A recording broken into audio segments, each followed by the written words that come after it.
শীতের বিদায় ঘণ্টা বেজে উঠেছে। চারপাশে বসন্তের আগমনী বার্তা।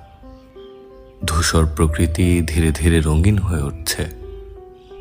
গাছের ডালপালায় লেগেছে নতুন পাতার ছোঁয়া। শীতের কুয়াশা কাটিয়ে ফাল্গুনের সোনালি রোদে উজ্জ্বল হয়ে উঠেছে প্রকৃতি।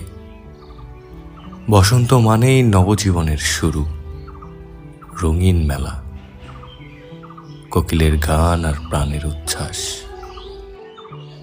এই সময়টাতে প্রকৃতির মতোই মানুষের মনও যেন রঙিন হয়ে ওঠে। বসন্তের হাওয়ায় ভেসে আসে ভালোবাসার স্পর্শ। সম্পর্কের বাঁধন নতুন করে দৃঢ় হয়। হৃদয়ে জেগে ওঠে আবেশের স্পন্দন। প্রকৃতির পরিবর্তনের সঙ্গে সঙ্গে